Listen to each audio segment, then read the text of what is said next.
I'd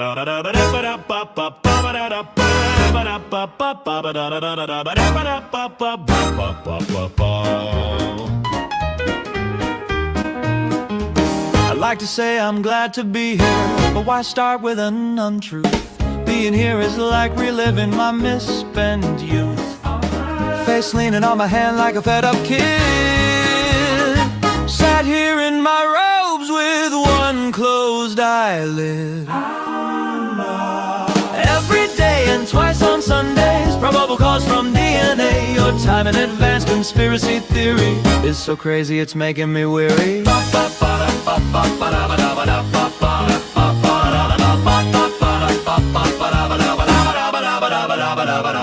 They found some guy did reverse engineering. I've aged more than a year just in this hearing. We can all go home if we go for a plea. Come on, let's go, the drinks are on me.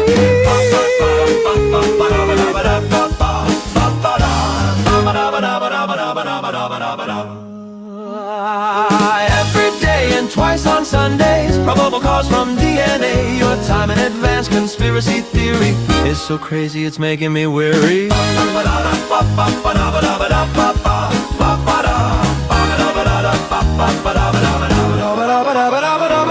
None of this case makes sense, so I shoot down the defense. My impartiality is compromised. Is this gonna be televised? Every day and twice on Sundays, probable cause from DNA. Your time in advance conspiracy theory is so crazy it's making me weary.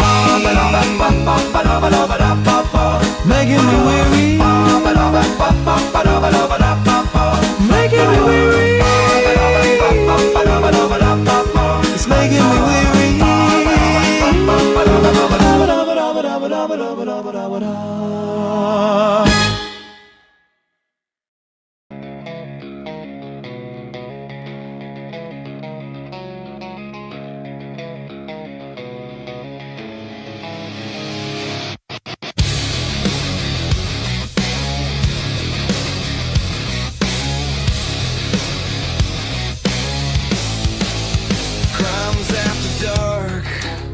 Close the night out right, panel at the table, in that half-dead light. Miss Robin in the middle, calling every shot, directing and producing, till the story runs hot. 1-1 from the city, badge heavy on his chest, towing that law like a wicked chain, spitting facts, no rest. Crimes after dark, we close the night outright, tear through the lies till the wrong sounds like a fight.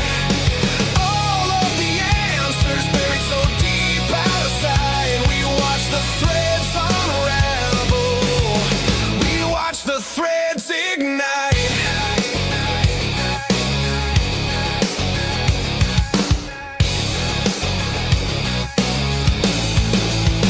DJ in the corner, state of the deep in his head.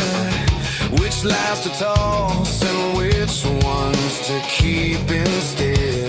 Dago from the cafe says forget about it, leans back, spins his thoughts like a blade cutting holes in the track. Lee at the front, head advocate, steady stare, every word like a warning, every silence a dare.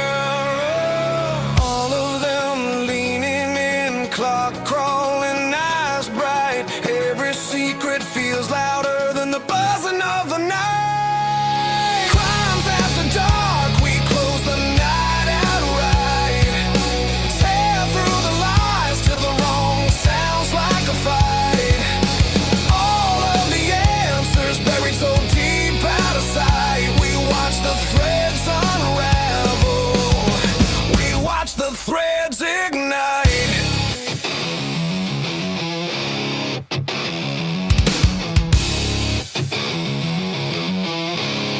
You can bury it in paper, you can lock it in a file, but the truth bleeds through, drip by drip, tile by tile. We're dragging it to daylight, name by name, line by line. If you wrote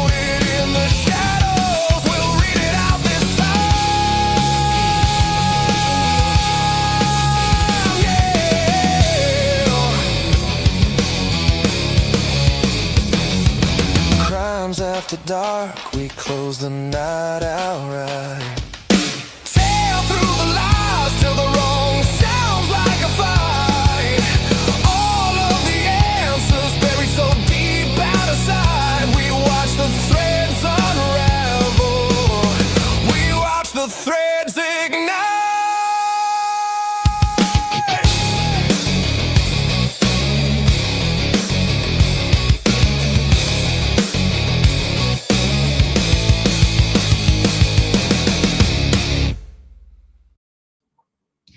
All right, everybody, welcome to A Crimes After Dark. Again on a, what the hell is this, like a Tuesday? This is a Tuesday. I know that because we've got JJ backstage on Tuesdays as usual, so it's good to see JJ backstage. Unfortunately, man, I'd give my right arm to have a full panel again. Now we lose 1-1 for the evening, but we'll get it all straightened out later on in the week, probably Thursday or Friday. We'll have the whole crew, hopefully here, cross our fingers.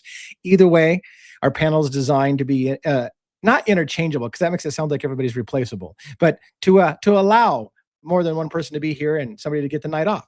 We have Dago from True Crime Cafe backstage, Logan Bronx Tales True Crime. We've got Robin, of course, not 1-1, so we won't have a monologue. We're just going to talk a little bit more freely before. We'll take up a little bit more time saying hello, maybe. I don't know. We'll just see how it goes and play it by ear. All right, so let's bring the panel up in the order they are backstage with no need to wait and save 1-1 for last. What's up, Dago? Whoa. Good to see you. You too. How are you? Forget about it. I have Good. to do that whoa thing now because I see it in the chat now. So I feel like It's becoming part of my thing. Yeah. It's a signature move. It's a signature move. Whoa. So there you go. I did it. I like it. I'll Pokey. I think it's Pokey that likes it. So I'll do it. I'll always do it for her. Anyway, good to see you, sir. Hope you had a great day today. Yeah. Any you want to give us any updates on your live shows or anything you did today or exciting stuff? I had a very offhanded show I wasn't expecting. It was a great one. I was doing an open discussion, let's catch up on true crime type show, and I was graced with Miss Jody from Defense, the Defense Rests. Yep, you can say that again. Happened there, but she popped up there. Eddie was up there today. He usually joins me. She popped up there. We discussed a little Idaho 4 stuff. Eddie made some great points, as he always does, and then Jody popped up, and we were discussing a little bit about Lecher County. And I was catching up some people that I know are newer in my community that probably don't know it at all. And then luckily as it was, just as I said something about that, Miss Taya Adams jumped up on, she clicked our link and jumped up and joined us. So that was very interesting and an awesome addition to the show. And you said your audience hadn't really been super exposed to that story, right? Especially like Taya's story. And they knew her story, like when she interviewed with Brian Enton. They knew that. Most of my community knew that, and they knew the basics of it, the shooting and why and blah, blah, blah, all that stuff. But they didn't know a lot of the background stuff. And I have quite a few new people in my community too that didn't seem to know a lot about it and all the background details. So it was very helpful to bring them into the picture of it. And hold on a minute. Is that mine? It is. Thank you, Bronx, very much. Bronx Tales True Crime for that super duper super duper shaker. Yes. So thank you, dear. And so it turned out to be a really amazing show. There was a lot of conversation about, how this stuff goes down and how it is just been going on forever and ever and ever, and there's nothing being done about it, how horrible it is, of course. What they do to you, the grooming, the children being taken away, this, that, and all that wild stuff. Yeah. Yeah. Excuse me. But that county is a mess for sure. And she even said that it's all the surrounding counties as well, Pike County and all them other ones that are out there that are probably truly involved as well. So yeah, very the crazy whole Appalachia story. Area seems to be rife with. I've been told stay away from the Appalachia area. So yeah.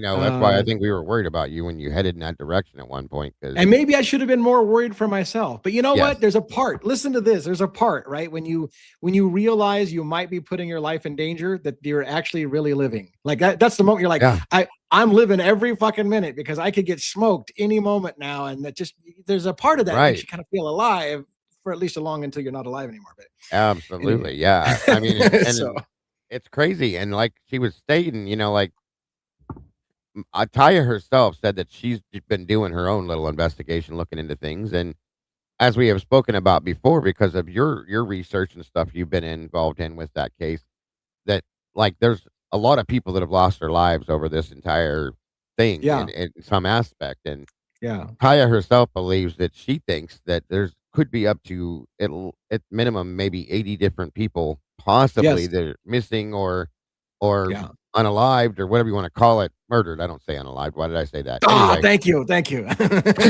anyway, Yeah, and that's a high number, you guys, of people. yeah. These are human beings. These aren't dogs or cats or an ant or a spider that you step on. These are people. 80 Before it goes people. before it goes away, Logan, thank you as well. I need to get in there and throw love around as well. I Yes, don't me too. I don't spread my love around like I should. Like I should, kind of I'll spread the probably be right doing way. that too. Yeah, Yeah. 80. So High number, Kenny. 80 people. That's 80 right. human beings. And you can't you can't prove they're all mysterious murders, but when you look into them, you're like, you know what? Even Yeah. if half of the 80 turned out to be actual mysterious murders, that's a problem. Quarter. Yeah, Right. it is. Yeah. And most Yeah. of the answers to these things, there's either nothing, they're cold Yeah. cases, or it's drug overdoses or suicides. Come on. Right. And that's their fallback. It's, oh, well, they're a drug addict. Of course they overdose. Right. And most people buy it. All right, let's get Logan up on screen. Hopefully she's ready and get your finger out of your nose. Okay, you're good. All right, here we go. It's just kidding. I'm just kidding. I know. Why can't I pick my nose on screen? I mean, You you have can. to show it. You You have to show it if you're gonna pick it. Oh, okay. Yeah, don't be shy. That's How are it. you today? Me shy? Are you crazy? That's true. I'm You're not great. terribly shy. I'm not Yeah. shy at all. Yeah. Well, we dig that about you. And I know. and you're a moth slayer and all that shit as well. So I have some hidden talents you guys don't know about yet. I imagine. I'm envious, by the way, and this is going to be a weird comment, but I'm envious, by the way, of you having long hair because I've seen you now in like 4 or 5 different hairstyles, and I'm like, I can't do anything with my fucking hair. I got short hair. How come when women get that long hair? You gotta put it up. You gotta curl it. You gotta fucking do a kink. She changes her look like every other show. You know what I noticed that. I don't though. And what's funny is I was talking to my mom the other day and I was like, I'm so tired of my hair because I never get to change it up for YouTube because it, sometimes it's in my face. So I usually just do it the same way for YouTube and it drives me nuts because I usually try and do my hair different every day, but I really can't when I'm on YouTube every day. I don't want it getting in my face. But you look different every day you come in here though. No, I don't. Yes, you do. Lee.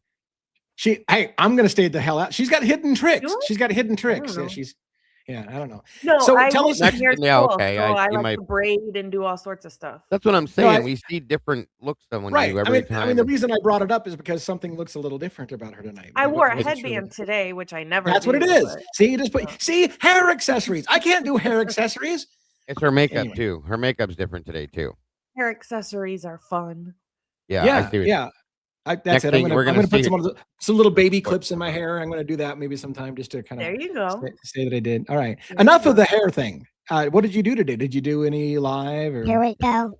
No, I did not do a live because our super awesome live is tomorrow. So make sure everybody tune in tomorrow at 5:30. We're gonna have a super duper decorated expert on our channel tomorrow. Super duper. A big secret reveal? Is it secret? He's just really got super duper credentials. Yes. Yeah, he's just his very cool. Resume is thickums. Yes. Nice. Thickums. But, that's a new one. I like that. Thickums. I worked all day, but I got to put together a nice little package of questions for him that I included, pictures, and I made it really, really nice and easy to read. And, so that was fun. I got to do that today. So we'll see him tomorrow, though. That is very awesome. Cool. Yeah, very cool. What time is that going to go off tomorrow? It'll be 5:30 Central. Okay. Very cool. Sweet. Great to hear it. Anything else before we bring up Robin? No. Wobbin. All right, then to the corner with you. Wobbin. Robin, how's it going? All righty. How's everybody? Good. Hello. Great. Hello. Hello, Mom. How are you tonight? I'm doing fine, love. How about yourself? I'm Bullock. Wonderful.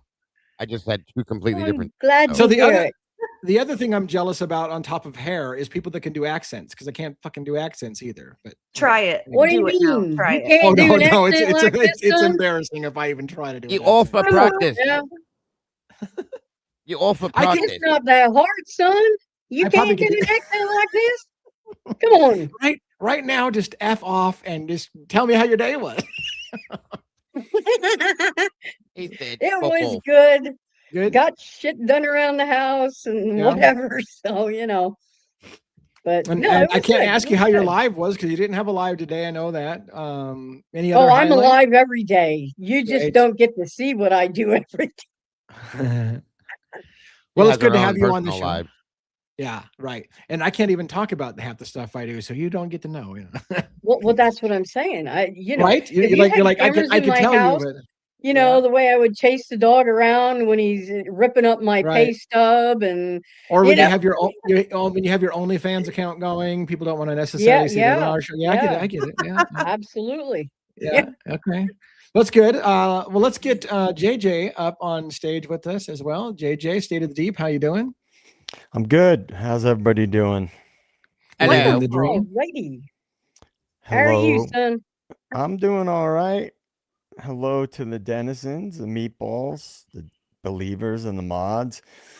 Yeah, no big excitement for me. I'm still under the weather, so I've been feeling like crap the last few days. So I'm just trying to Oh. get done what I got to get done.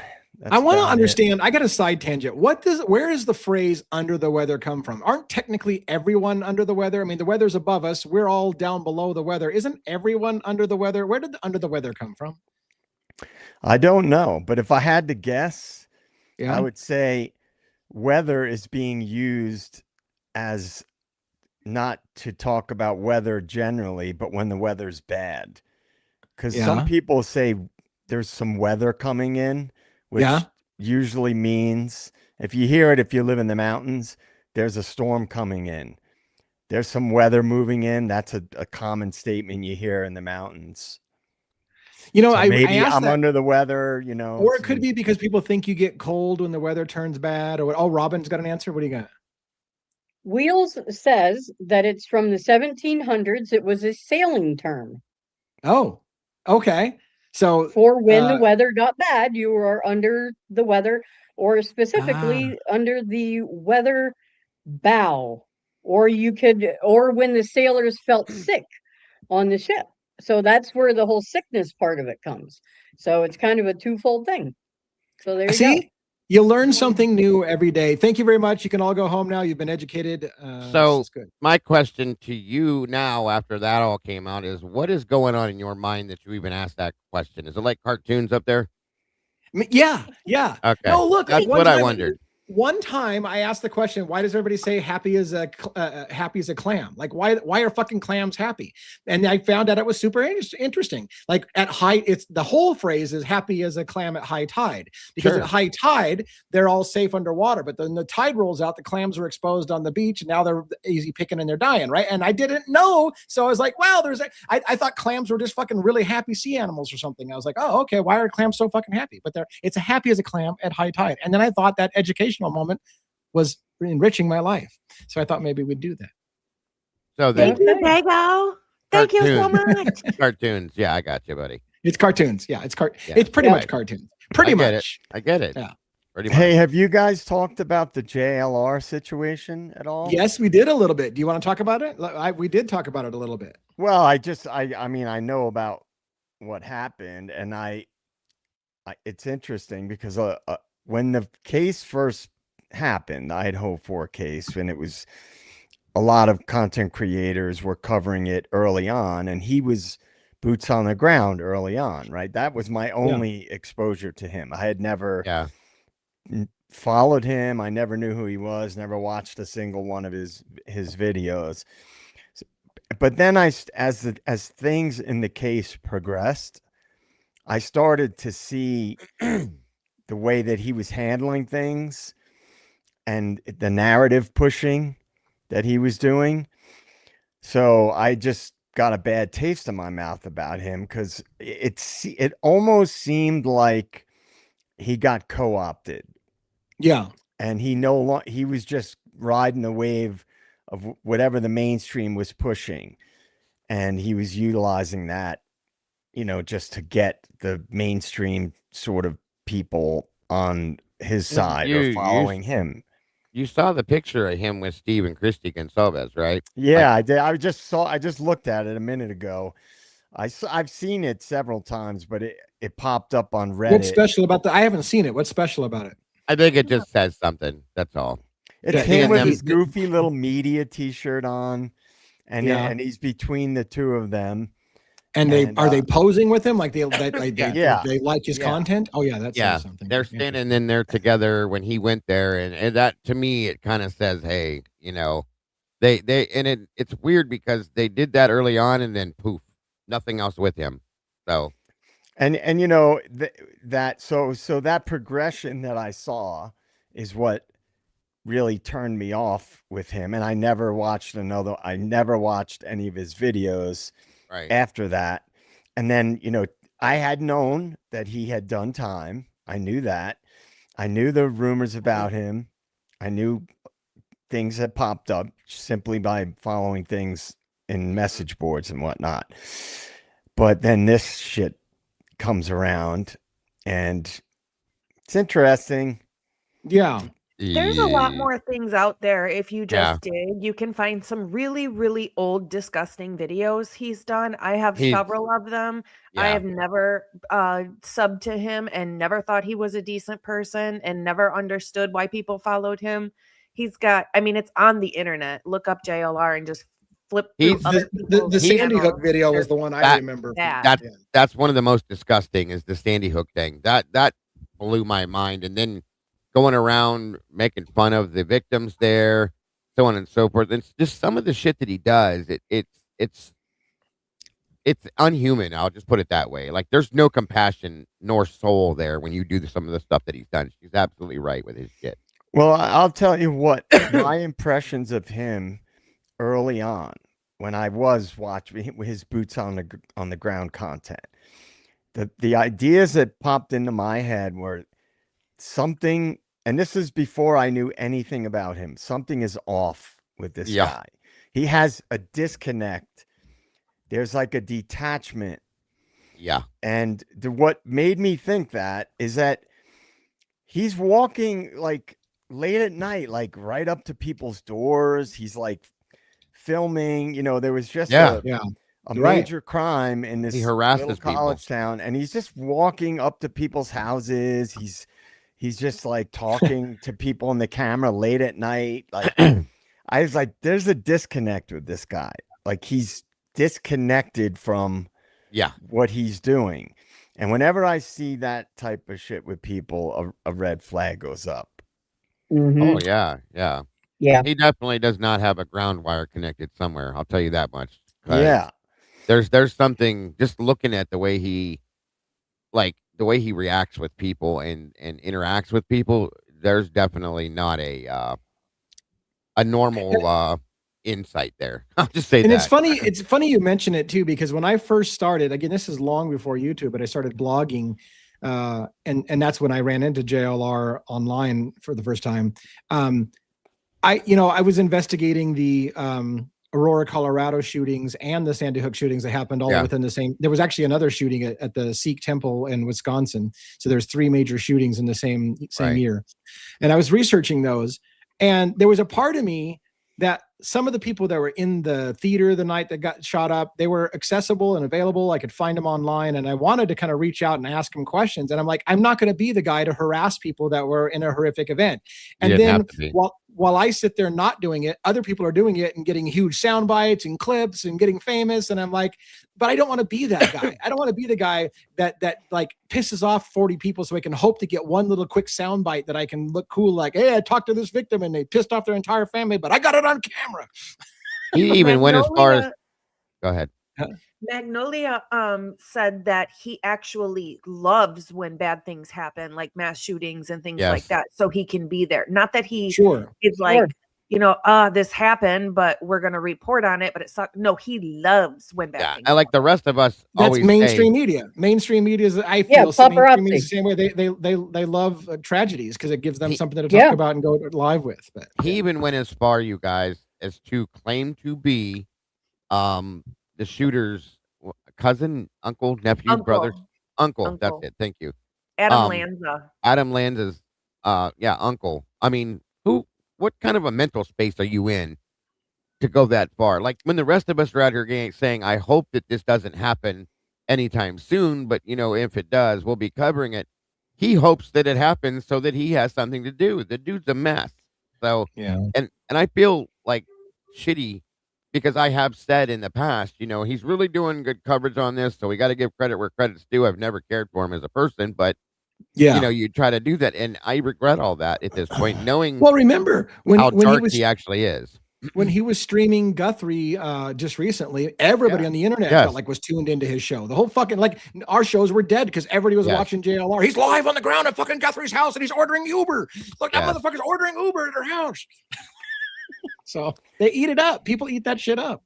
I Yeah. don't know how he's still, well, I do know how he's still out here, but I mean, at some point, it's going to have to be, like I've said before, enough is enough. You should only be able to get away with this kind of stuff for so long before it comes out. You know what I mean? And I'm sure there's other things that if he's done the things he's done, what else has he done? Is all I'm going to say. Yeah, and to me, when somebody has that disconnect, like when DA and I went to Moscow, I was pretty clear, like I don't want to like stir shit up. I don't want to be like intrusive, and I had no interest, me personally, in like walking around or like whatever, interviewing people or anything like that, because I don't want to stir shit up. Like I have no interest in that. I just wanted to be there, see the place that I've seen a million times in videos and whatnot. Yeah. We went everywhere. We drove a lot. Now I had, sorry, go ahead. No, but I just, well, yeah. I told you, I'm like, I don't really feel comfortable like digging into shit while we're here, like to annoy people because they're probably exhausted from it. He only lost 7,000 subscribers over this. Yeah, I told you he's not going to lose much. Yeah, he's not going to lose much at all. In fact, he'll probably grow in the long term. In the long term, he'll probably grow off of it because people like Bianca. drama. Thank you so much, Bianca, for the $5. And just in case anybody hasn't seen it, there's also a video out there of him pretending to give fellatio to a pop bottle saying, I wish this was Hitler because I love Hitler so much and this is what I do to him. And then he hailed Hitler. Yeah, really? Yes. Well, he likes shock value, but how does people eat that up? People eat that up. Anyways, I don't know. Awful. Mental disconnect. JJ hit it on the head. Truly not all there. Like I said, it makes you wonder what else has gone on that nobody knows about. That's all I'm saying. Oh, I didn't know he got new teeth. But he's got an enormous channel. Sometimes it's not how you use it, it's the size of your channel that matters. I guess you need to look. I was going to say earlier. Here we go. It's oh shit. What I was going to say earlier is, I sometimes when I'm going to like Kentucky or Idaho or whatever, I'll say, hey, I'm going to be in town. And if anybody wants to meet with me and tell their story, and I'll do that all day long. Like if somebody, I'll be cautious. I'm not going to go get lured to my death somewhere. But the point being is that that's what I like to do is I like to put the invite out there. And if you're willing to talk to me, let me know. I'm not going to bang on your door and interrupt your dinner and be like, hey, can you talk to me? Like, no, but if you tell me, hey, I want to see you, and you got some information, I'm probably coming to see you. But that's how I prefer to do it. But we haven't got there yet where a lot of people do that. I have had a few. I have gone to a few people and talked to them after they said they were willing to talk. So, well, I'll say this much. Thank you for donated gift memberships, Cynthia. We really appreciate that, and welcome to all the new members. Yeah, I just realized I have to be looking at a certain screen to see who got the memberships. I have to be watching my own live, so which is weird. Yeah, what I won't be using anything he puts out from this point forward because seeing this and knowing that this is a reality, he don't deserve any extra. He has more than enough. So, oh yeah, that's what I was gonna say too, Sausage. That's what I was trying to explain. I just couldn't think of it. She said, "I think the disconnect is actually pathological to where if he uh underwent a psych eval, he would be diagnosable." I fully, truly agree with that because of things I've watched him do that I can't. I question like, what are you doing there, bud? It's just Yeah. something's not right at all. So So, yeah, I think it was Logan actually who brought it up. Somebody became a new yeah, member. Whose channel? Looks like one of your channels got the Yeah, new membership. thank you, Dylan. Bill Death Investigates, for joining our Turtle Club over here. Oh yeah, We Dylan, who was appreciate on our you. show the other night, right? Yeah, it's awesome stuff, Dylan. Sorry, buddy. Yeah, it was good. It was good stuff being on the show last night. I love that. By the way, let's remind you, Dylan. we have room for a guest if a guest wants to come on and join us tonight. So let's put the link out there in the chat and see if somebody wants to raise it up and come up. Guys, Come on up. Join us on stage. We don't bite. Sometimes. we don't. But Logan anyways, does. yeah, Logan, I think, was the one that brought up the JLR thing for the first time on our channel. So yeah. But yeah, do you guys? I have not dug into it beyond just what like Jules talked about it and a few different people, and it popped up on message boards, but I didn't dig into it because nothing surprises me. Logan did about people. Yeah, I mean, what do you all? How strong is the evidence? I mean, is it pretty conclusive? I think her nose was broken. Yeah. Visibly broken. You could see the like he didn't just and what pisses me off is he's a little wiry. I'm not going to go there. Anyway, I have a huge issue with men hitting women. End of story. So when I saw her black eye and some of the other things, it just sent me into a complete total mental rage. So and it just like yeah, I hope to God that this goes forward and that the charges stick and he goes to trial and is convicted for it because it's disgusting. It's absolutely disgusting. I'm sorry. Was she a content creator? Yeah. That's what I asked too, but yeah. Well, yeah, just because I wasn't familiar with who she was. I haven't followed him. She has a years. channel, and I think she tried to, but I think he held her back from doing her own thing just so that she could do for him, is my opinion. I never condone abuse in any way, shape, or form, but to be just say something on the contrary, in a sense, she did accuse a politician of raping her when she was 15 and impregnating her, and she went to the New York Post to have them run the story, and they would not run the story because it came out that she was lying. So wow. So yeah, I heard that. That's tough. That's tough because if you shoot your credibility, then when something does happen, like somebody broke her nose, and I was gonna say you can't break your own nose, but yeah, you can break your nose.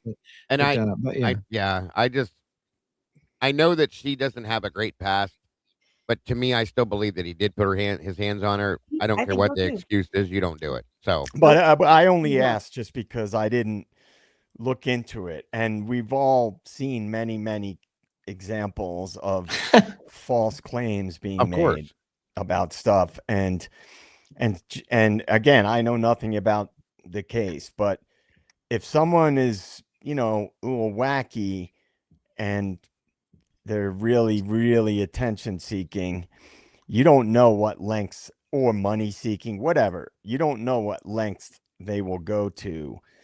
Yeah. And we've all seen that. So I only ask just because I don't know the details of it.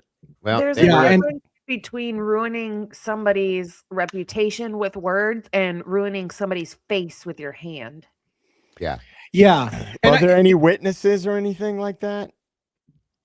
I don't remember in the document said she had a witness list of a couple people, I think. So yeah, I apologize. I didn't get any of the details on it.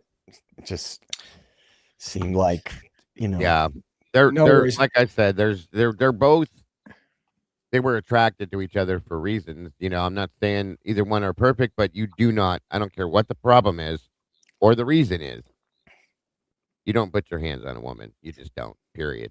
So that's all I can say as far as that. Yeah, I'm with you, man. I have 4 sisters, and I've had to throw hands because of things that men did Absolutely. Absolutely. involving No family. reason ever. Before we have a guest queued up backstage, Dylan, who's joined us before. Before I bring Dylan up, however, I want to make sure Dylan goes like, no, here goes the show. The show just went to shit. Dylan came on and the show went to shit. We don't think that way, but anyways. I love Robin, Dylan. He knows before I know. Before he comes up, do you have anything you want to add? Because I realize that this could quickly get dominated and nobody else would. Not that Dylan is. Don't get me wrong, but we'll go Idaho 4 and it's going to go. Dylan the Dominator. I'm just kidding. I'm just kidding. Yeah, just you had kidding. something. Yeah. No, I do actually. This is something I was so glad to see that JJ was able to make it tonight, because I think you guys will all get a kick out of this. So let me put it backstage here real quick. Ooh, it's a visual. We like to have a snack in the evening after this stream, and we often have crackers and cheese. I know how that sounds, but I'll let me just put it backstage. Where is it? Where did it go? Oh, don't tell me. Where are my?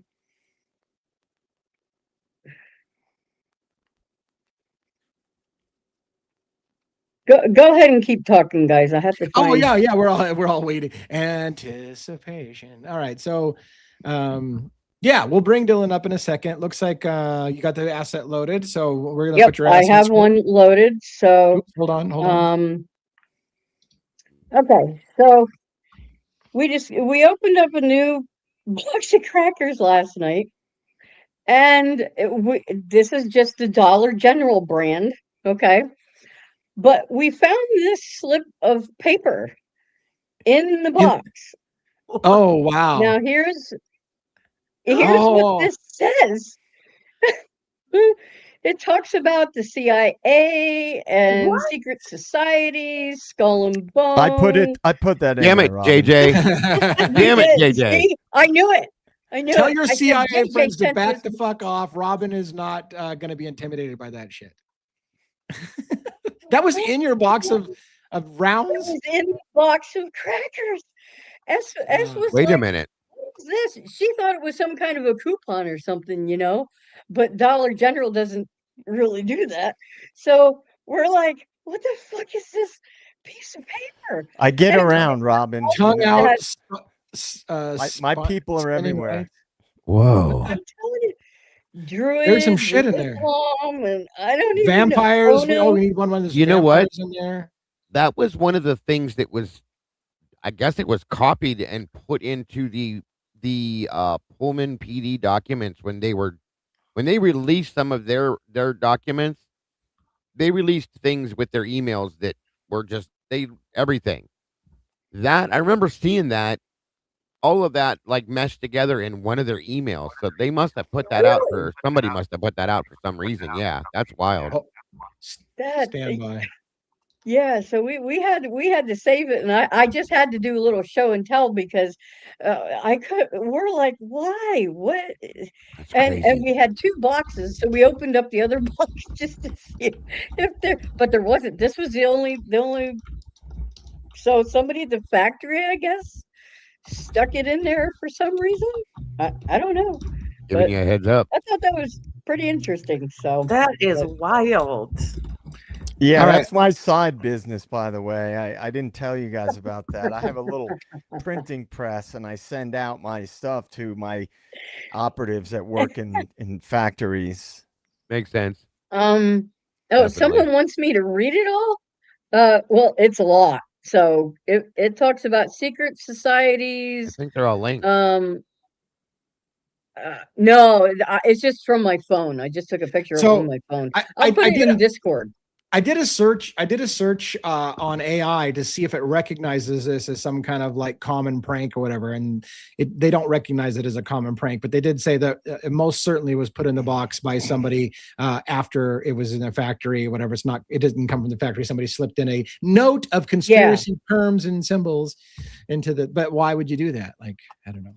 I don't know. They covered just about everything. Yeah, I they did. know. It's they. I mean, that's what I mean. There's so many things. I'll put it in Discord so everybody can read it at their leisure. But I just had to show that because I the had a first weird- thing we said was like, JJ has to see this. I had a weird moment. I probably can't remember it exactly right, but I got quote unquote recruited by somebody to join the Illuminati. Like somebody had slipped a piece of paper onto like my car or something like that, and it said, you know, the Illuminati is watching you and we'd like you to join. If interested, call this number. And I'm like, what the fuck is that? Like, what, Oh, who does wow. that? Like, Right. Thank you, Moto Yeah. Man, for that. Meg is the CIA, and Meg, thank you for. Meg said I knew the Dollar Tree was run by the CIA. Thank you both for the Oh! super chat. All right, so we left Dylan chilling like a villain. We should probably bring him up. Are you ready to do this? Everybody, Come like, on take up. a deep fucking breath. This is gonna about go sideways. All right, hold on. What's up, dude? Oh, you know, just about ready to grab the wheel and crank it to whatever direction I want to. Oh, I'm ready. I'm ready. You sound kind of out there, like soup can sounding, buddy. Yeah. This a little bit better. Soup can. No, you sound Not like really. I didn't go that way with it, Lee, but like you're in a bathroom or something, buddy. Garbage, you know. Nope. Nope. I mean, you don't sound horrible, but you don't sound like last night. Sounds muffled. Yeah, it's muffled. Yeah. You probably have to Testes. 1, 2, 3. Testes. Oh my! This mic got unplugged somehow. Thank you, Carol. Yeah, that's what it sounds like. It sounds like his audio source is defaulting to a different mic in a different location. So yeah, that's probably what happened. It got unplugged, and I had that happen one time. Just for a split second, my mic got unplugged. It flipped over to another mic that was open, and then I couldn't figure out when I plugged my mic back in why it wasn't working because it had switched audio sources. So I've been there, done that. It sounds like why the hell does it look like somebody's creepy standing right by my wife? Like, what the hell's going on in this other room? The hell are you talking about? There's like a specter sitting over her shoulder or something. It's bizarre. It's And the I'm on delay, so Illuminati, right man. now The Illuminati's Ghost. watching you. I actually, this house is like that, so it is what it is. All right, we're waiting for Dylan to get his shit. Let's kick him out of the stage. Let's kick him out. Come on, out of the Dillweed. stage. And send him out the link again so that he can. It sounded like his camera was picking up, and that's where his voice was going because mine does that too. So banned him from the studio, and if I ban him from the studio, he ain't getting back in here. So I guess I should kick him from the studio. I'm going to kick his ass out of the studio. Yeah, I put the link out again. I know. I love it. It's the only time I can be assertive. I mean, I'm not going to be assertive anywhere else. So this is it. Can I make a public service announcement? Oh, Illuminati. I like the way that's spelled. That's probably a good thing. Illuminati. The Illuminati. Oh, I can do it. And good look job. at that. Naughty. Impressive. you did it. All right. Anyways, I did an accent. Fantastic. So, what happened? Dylan hasn't come back. What do we got in Idaho 4 news? Do we have anything in Idaho 4 news? Do we have anything in any of our cases right now? It seems like it's been a slow day in the news cycle for me, but then again, I was out for a bit of the day, so not sure. Nothing new. I saw, I pulled up a little clip of the removing the body bags from, and I didn't watch enough to see if it gets any better, but you didn't. So you see body bags get removed. No, you don't. What I saw was a giant fucking black box. Like, that's what I saw. Yes, granted, I do believe they're lifting and there's heft to the bag, and I don't have any reason to believe that they're not bringing bodies out. But really, all I really saw was a giant black box. So, yeah. So last night and today, I have been watching body cams from a specific channel, and it's a really popular channel. But I watched about 3 or 4 different videos where you can literally see and hear officers being killed. And you can see it on their own body cam and the other officer's body cam. And they actually showed it to the point I was in tears. That's how awful it was. And I was like, why can other channels show this and get this type of, body cam and see all the stuff in it, but we can't even see blood in the Idaho case. We Do you can't want me to listen answer what that? they say about Jack P. Because I'm going to sound like a broken record, but I can answer the question for you. Of course, go ahead. Tell us all. Because what is the official CIA response on this? Well, this is a much bigger operation that involved national security, and we've been fed horseshit about the case from day one. And just before I got on stream, I was on the Reddit,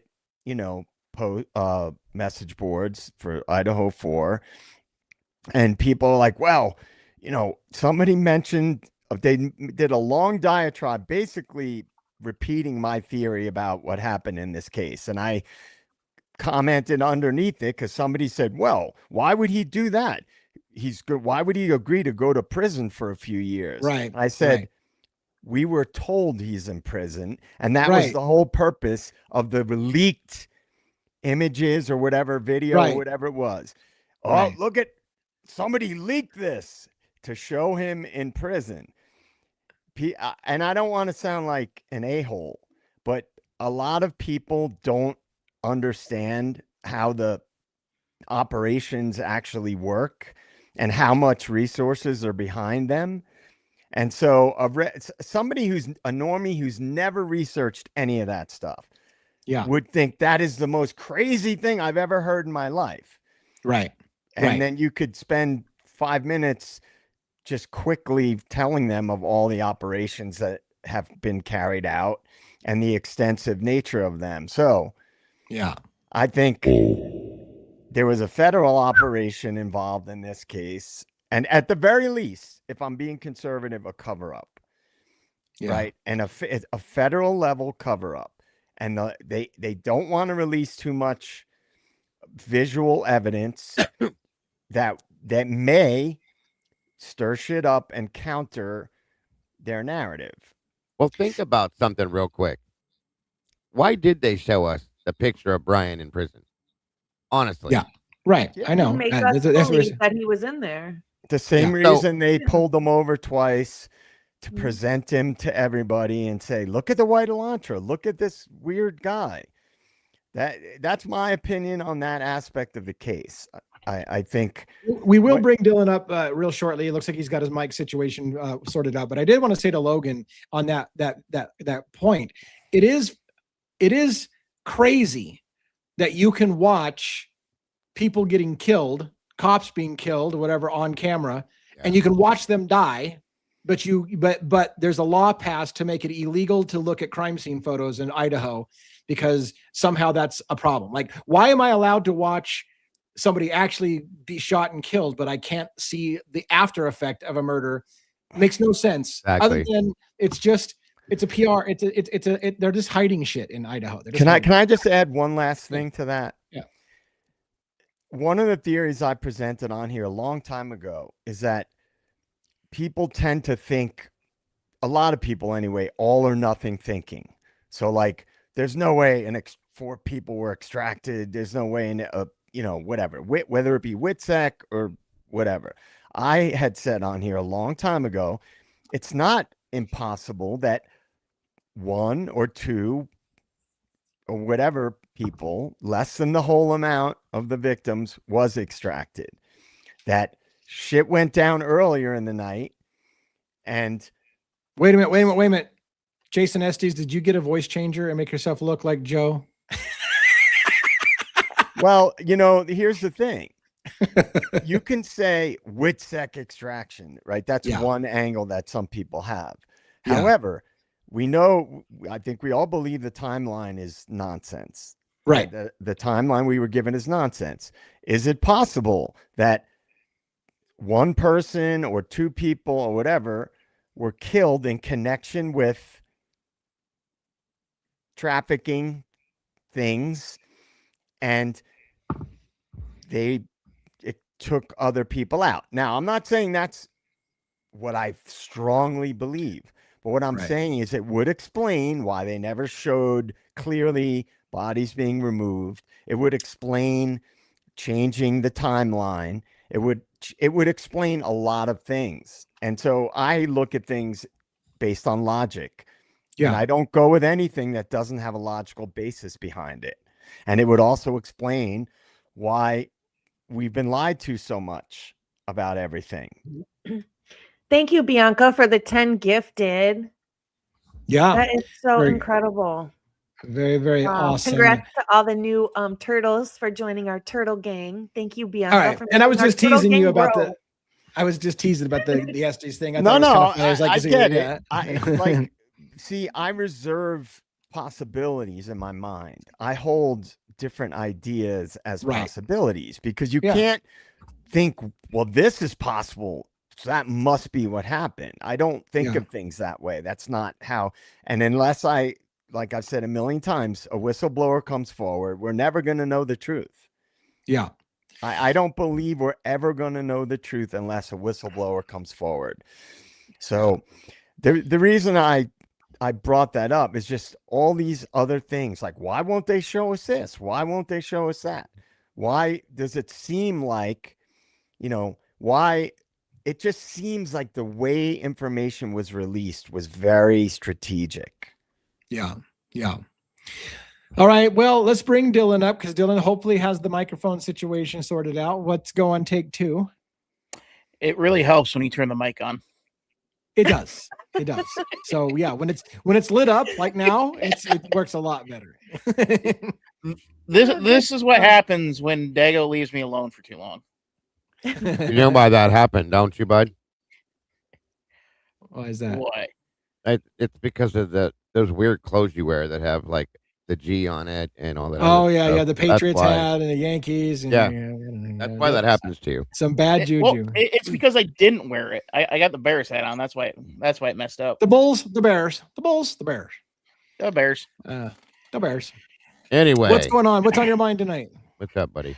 So I was actually thinking because the whole thing with the coroner making the comments and everybody just being so chill, I don't care. And after what JJ said, it just doesn't add up, because even the heartless and the coldest people will walk out of that scene. You'd be able to tell they were a little shaken. Yeah. Even the hardest, especially in a small town. Yeah. And I mentioned it backstage to Dago when I was on. It was like, something's not adding up here. Like, are there actually 4 bodies in there? And yeah, Well, they can make it look like that, but so it's funny you mentioned that, because one of the body cam footages in the early stages, when the body cam footage started to come out, I actually gave kind of the opposite view, which is that one of the officers that was going through, I felt you could hear him continually taking deep breaths, which was a sign of trying to calm his nerves and kind of deal with it. He was always like, and he was struggling, I think. And I said, I hear genuine sounds of struggle, like the guy's trying to keep his shit together. And other people agreed, but I had some people saying, yeah, because he knows how to do acting. And I'm like, so he's paid actor that's going in to do it in the house. Like, it seemed like it was a genuine stress release, but some of that could be from the smell. That's too. true. That's But another again, part, 'cause either I know one I've done suggests an that. actual right. But either one suggests a dead body, either from the smell or from the stress, Yeah. as opposed to a just staged crime scene. But I don't know. I've never doubted. I'm kind of glad this got brought up tonight, because I told you, I was reading back through some old Reddit postings and some other stuff on some old stuff with this. And it's interesting because, and I didn't even know this. Did you guys know that the Gonsalves family challenged the fact that Brett Payne was brought in as the lead investigator due to his lack of credentials on this? No, I didn't know that. I didn't know What do you that. mean challenged it? Like in the court or just No. Like they were trying to get. They were like voicing their objection voicing to their it. objection to the fact that he didn't have what they believed to be the right credentials to be in charge of the case. And they tried to, from what I read, they tried to reach out to have that proof shown, and they rejected him because it's privacy. You know, I get that too. That's not their right to do that either. But I see why they did. You know, they wanted a true investigator on this, but they had questions about the investigators, it seems, back then. I do know. I can't remember if I talked about this on the show, but I do know that I was surprised to find out several of the families, not all of them, but I think the Gonsalveses are one of them, filed a notice. How do they word it? In the early stages of this, they filed a notice of possible intent to sue Moscow Police Department very early. And what it was is it's an Idaho state rule that says you have to notify them within 180 days of an incident that you think that they did wrong, that you reserve the right to sue them. And they did that. Several families reserved the right to sue Moscow Police Department over the investigation. So that was interesting. Nothing came of it. They didn't ultimately sue them. I don't know if the option's still on the table now that well over the time limit's gone by now, and now they're in a WSU lawsuit. But anyways, if it was something new, a new infraction, a new discovered piece of withheld information, they certainly could reopen that suing lane. There was a lot of questions about which I remember that as interesting, but a lot of questions about his capabilities. There were questions asked about other names brought up too, that somebody by the name of John Lawrence actually being the head of the investigative unit that was in charge of this, but also John Lawrence was also part of the Quad Cities Task Force from what it was stating. And did you know also that Bill Thompson was on the board to be part of the Quad Cities Task Force as well? No. I didn't either. Wow. Yeah. Big wow. But there was a lot of things I was looking back at that I had never seen before. People were wondering about Tyson Barrett, how he ended up being put there to begin with, and then recusing himself because, quote unquote, supposedly he knew two of the victims, or his kids did, or something like that. There's a lot of these little questions here that are driving me nuts now, that were brought out. That what's his name? Justin Deere was somebody else that was part of the task force that was in the background that I never even heard of this guy before. He's a police officer that have no clue who he is. But the OCDTF, that's what it was. That Bill Thompson was part of that, as well as this other person, Dallinger. We had just talked about his training that he went and got with the FBI, that he was part of this whole thing going on. There's other stuff in the background that we have no clue about. You know what I mean? Yeah. And how does it relate to this is what my question is. And one of the big things that bugged me was that I had never heard this. Through everything I've heard all these rumors and crazy things that somebody had stated that at some point it was believed that the sheath was actually found underneath Ethan's body. Never heard that before. Never heard that. No. So, and then I'm reading through this. Okay. So the question is who put the sheath there and when? We were talking about this on my show earlier with Eddie. So I figured I'd bring it up in here today. When we watched Morris's body cam and we watched Brett Payne going with Ashley the first time she goes in, there's no body cams. We don't see what they're doing in there. That's an issue for me. Okay. Yeah. It always has been. So they go in with, I think it's Talbot, Brett Payne, and Ashley Jennings, who was I questioned that, and I was told because she was the DA on call that night. Then Bill shows up. Okay. I didn't see Bill go in, but I see him come out. So I'm curious about that. And I'm curious about, a lot of people believe that Brett Payne is the one that may have placed this sheath where it was placed.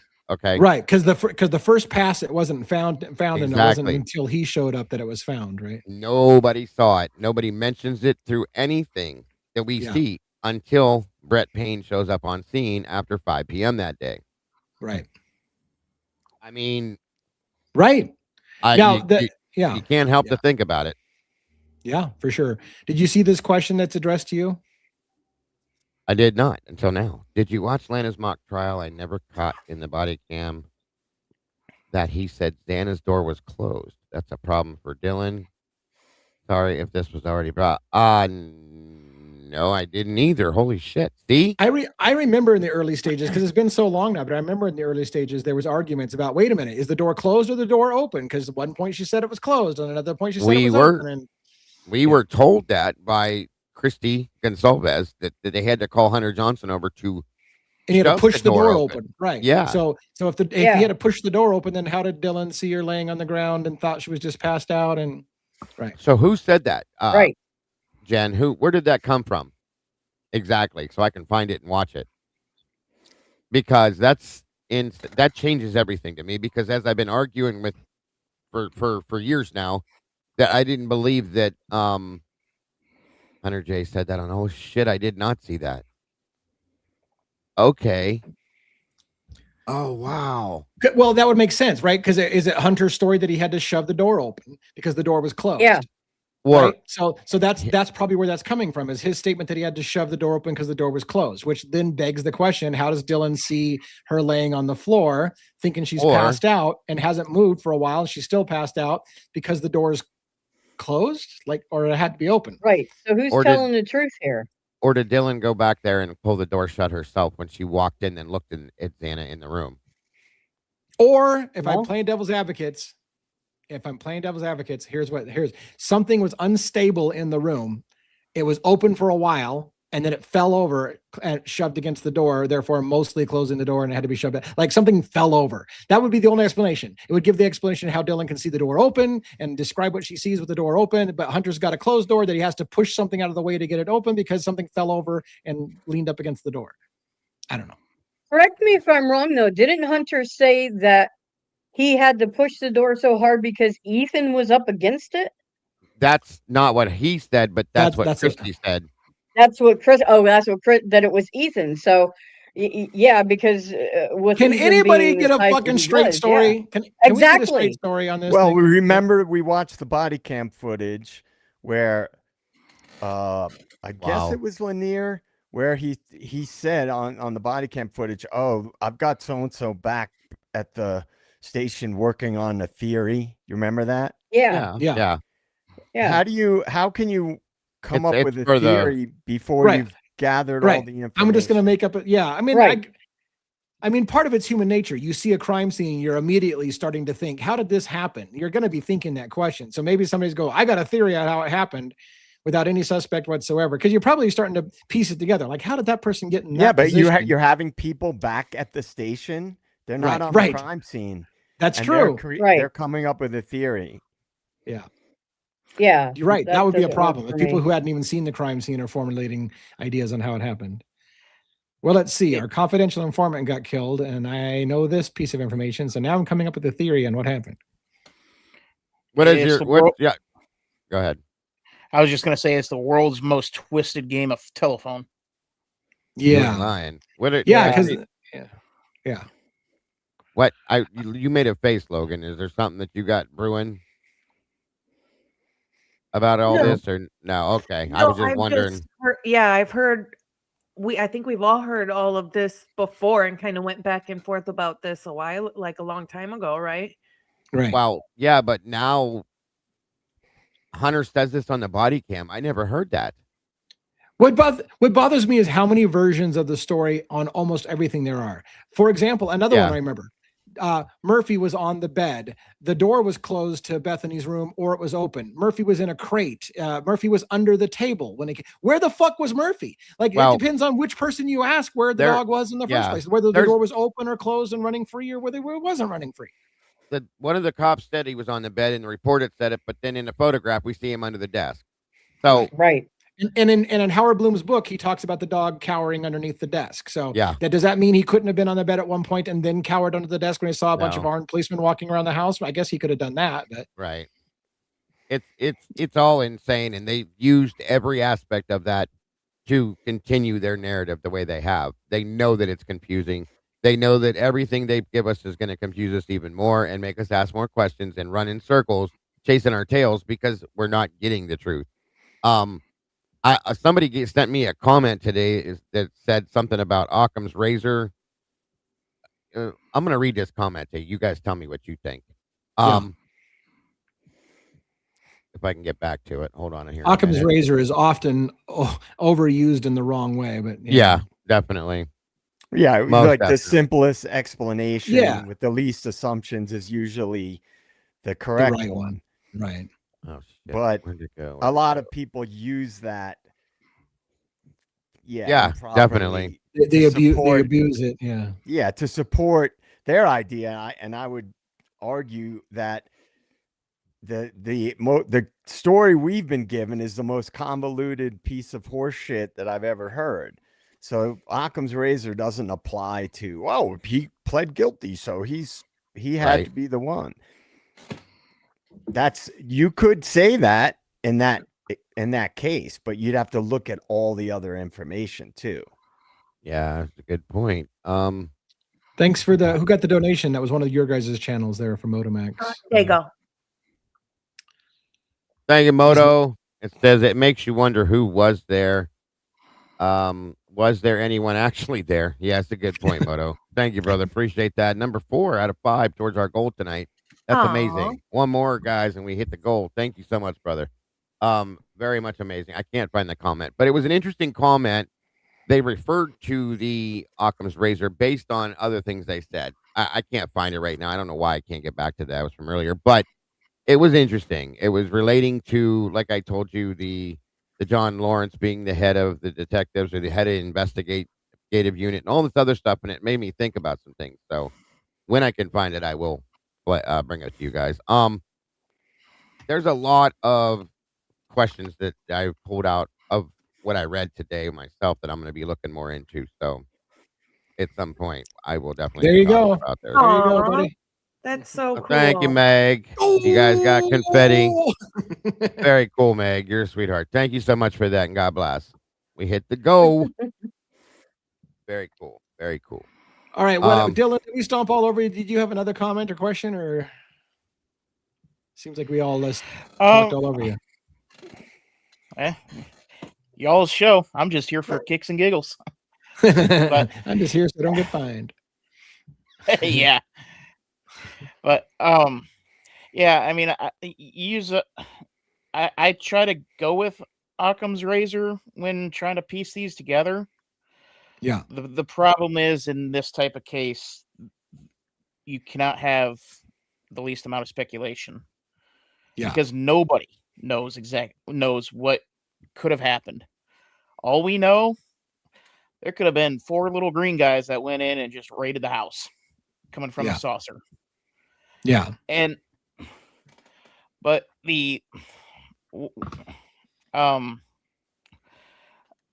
like I said the other night, the 2 things that I'm fairly sure of is Kaylee was the first one surprised, and Ethan was the first one surprised.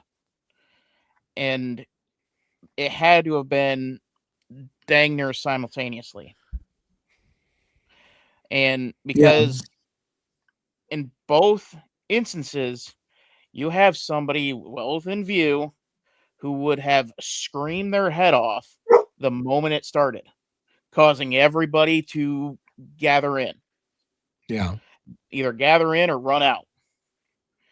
And as far as Murphy goes, the thing about him just barking his head off, you would think that as soon as he hears unfamiliar sound coming up the steps, he would go off, regardless what kind of night it was for him. He would have gone off if he is the kind of dog that we are led to believe that he is. Because as soon as they start walking in the house with the boots, he's going to be alerted by that. Them coming up the stairs, he's going to be alerted by that. He's going to start barking, and yet he never does. Yeah. Yeah. Somebody, I kind of, we do this a lot, but somebody says Occam's razor in Idaho 4 is Jack D. For the most part, yeah. Right, because it would be the most the one that has the most obvious potential motive. But well, then with the CI angle, yes, with that, in light of that, the Occam's razor would be somebody got wind that there was a CI and the people that were at risk. Yeah. That's pretty simple too. I mean, snitches get stitches. And if they know somebody's working with the police and ratting on their operation and it's costing them money, somebody's going to get payback for that. And potentially in a brutal way to send a message. What's funny is that's what Kim, WSU mom Kim, said from day one. She's always been in that ring with that whole snitches get stitches thing, and that was before we even knew there was a CI involved. So The only mean, go ahead. Sorry about Dylan, go that. ahead. Yeah, let's let Dylan get it, and I'll. Yeah. My problem with that, if it was on that sort of revenge, there wouldn't be anybody in the house to tell the story, which goes back to another theory that I have, that at least Dylan wasn't even at the house. Well, it's a good point you bring up. Like, I don't know that I 100% agree with you that there wouldn't, because again, if Dylan was related to the people who are sending the message, then they wouldn't hurt her. So I don't know that her being alive means that she couldn't have been there. Again, she could have known who did it. The other problem I had though is some people say, like, if you take the cartel angle, well, they'll say, well, the cartel wants to, in order to send a message, you don't pin it on some Joe Schmuck somewhere and make it not look like it. You want everybody to know who killed him. You got killed because you snitched, and everyone needs to fucking know why it happened. So if you were doing it for a sending a message thing, would you blame it on some poor schmuck or let it go down that way? If you wanted to send a message, wouldn't you want the message to be out there? This is what happens to people who try to mess with our business. Like, so the question is, would it go down that way if it was a retaliation hit? Well, it would depend on who received that message, who was that message Correct. sent to, and was it received? Because we can be looking at it as a frat boy, a bunch of frats coming in and doing damage, all that jazz, but everybody in the town knows exactly what happened. Yeah. So it could be that sort of disconnect. And you're right. Like right, you're right. The message could have been already sent to the right person, and they know, like somebody who knows damn well why the house got hit, they got the message. Everybody else can believe whatever the hell they want, but the person that needed the message may have gotten the message.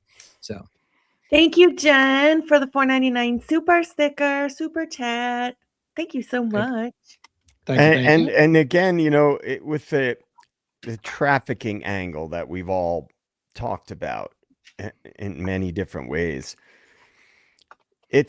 I think it's scary to think that the government was involved in really nefarious things, but historically the government does do nefarious things if it forwards their given agenda, and so this is irrefutable. This is not conspiracy theory. This is irrefutable fact. There's been countless books written about it. It's been reported on. So the cover-up angle, to me, has always been shady, because if you're telling the truth and this is what happened, and then you wouldn't need to feed nonsense stories to the public that don't add up, that get disproven with the more information that comes out. The timeline, they were all sleeping. Now what you guys just spoke about, the door was closed, on and on and on. We could probably list 100 things that turned out to be incorrect. Well, a lot of people would say, oh, there's no way there could be this like big operation involved. There's no way. There's like, it would leak, it would come out. It was like, well, it's done all the time.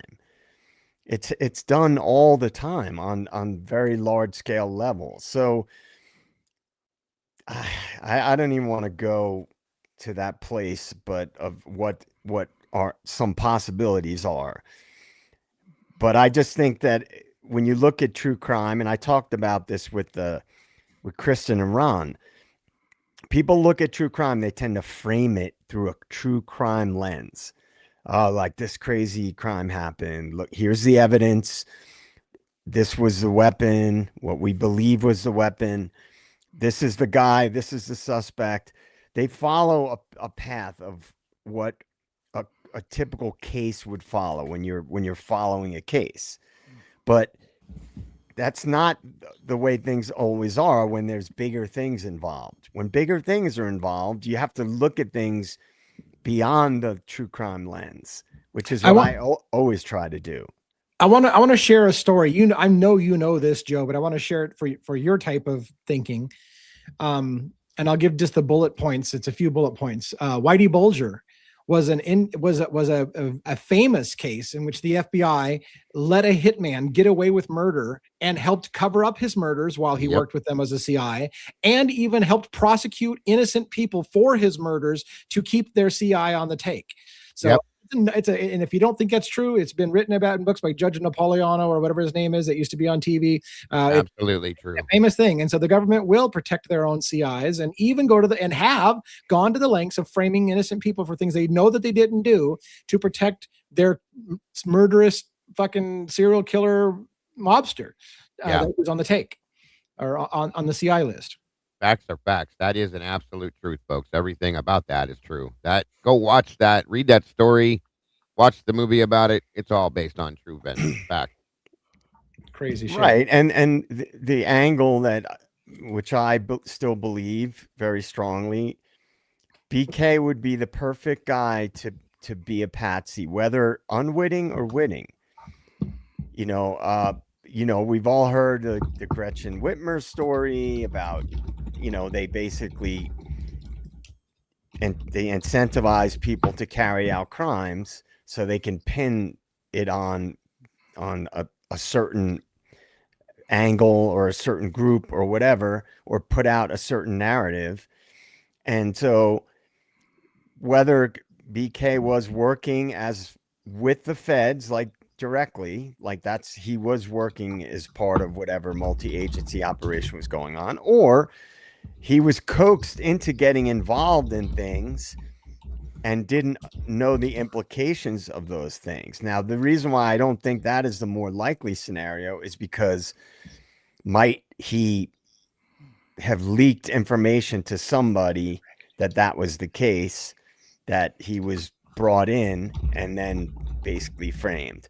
I tend to think when operations are involved, they often have peripheral people involved in those operations. In the case of BK, I still believe that he was working in some way, shape, or form as part of the operations that were already going on in that area, and that's why he ended up in that area and at that program. Yep. Well said. Well said. Like mic drop. Just go ahead and drop the mic. Right, but I can't. The thing is, I could make up a totally alternative version of that, right? But I'm going with something that I'll never be able to prove and will probably never come out. And maybe in 50 years when shit gets declassified, it would come out. So I could shift my narrative to what I believe, to something that's more plausible, that we can look at documents and say, oh, look, this happened, that happened, right?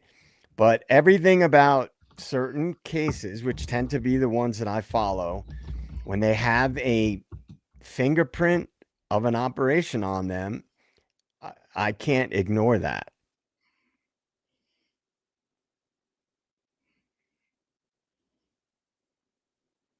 Good point. Everybody left you hanging there. Well, I'm not going to change my story just because it's going to be repeating the same thing. I'm not going to change my narrative. This is what I believe. Mm-hmm. Makes sense. It does make sense.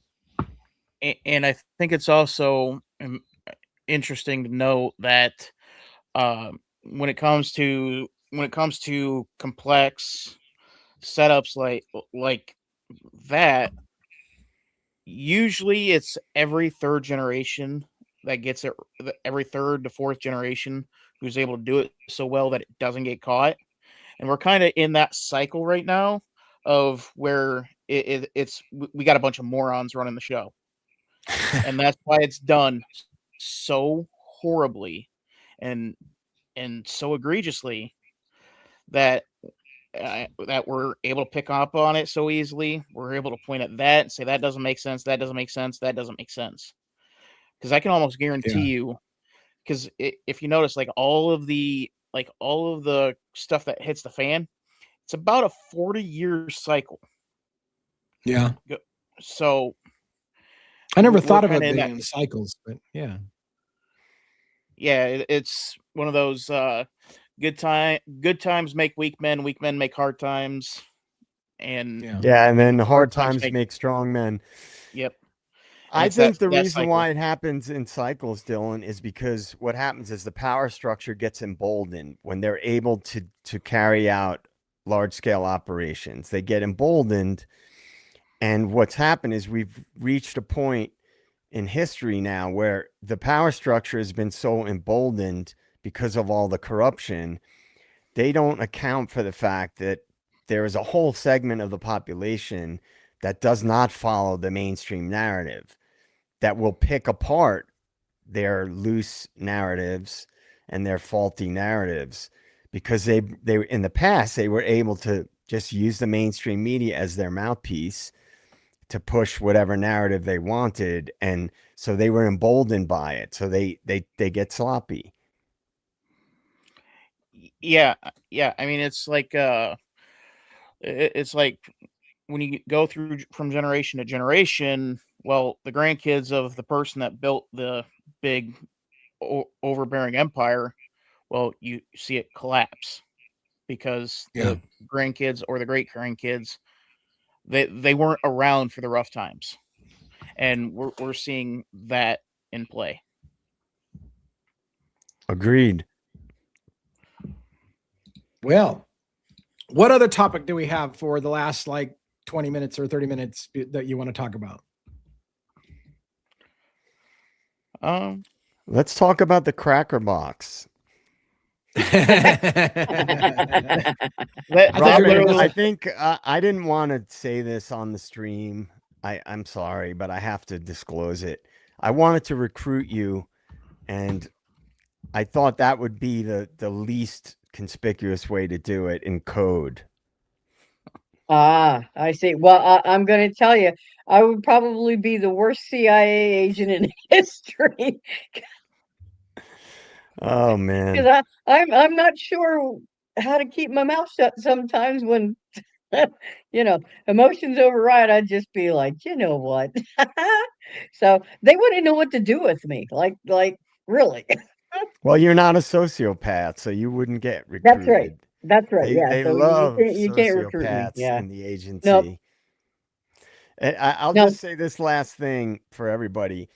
Kind of if you're music fans or whatever, I probably mentioned it, but Stuart Copeland, the drummer from the Police, one of the biggest bands of all time, his father was a high-level CIA officer, right after the transition from the OSS to the CIA. His father was not just a paper pusher; he was a station chief in the Middle East. So. Yeah, that's my manifesto, man. Guys, was it that obvious? But Stuart Copeland did a audiobook series called My Dad the Spy. And in it, they talk about the recruiting methods and things like that. And he openly talks about, and many people have, that his father was Miles Copeland. And that he was pretty unscrupulous guy and charming guy, all these things, smart guy, but unscrupulous. That is the type of people they get for operations, the operations part of the CIA. By every account, any book you read about it points to that. They kind of want that questionable type person with questionable ethics. Yeah, I would say I would say the government recruits certain people who have questionable ethics to do certain things that take people that have questionable ethics. So, I know that I think Logan has some, maybe, did you have time to put together some kind of quick and dirty headlines from things that are on other cases, or did you get time to do that today? I do have a couple that I can run down real quick.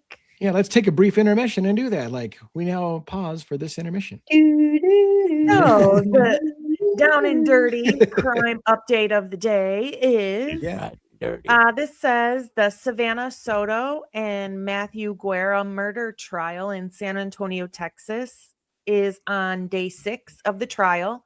Testimony continued in the case against Christopher Picado, who is accused of killing 18-year-old Mercado.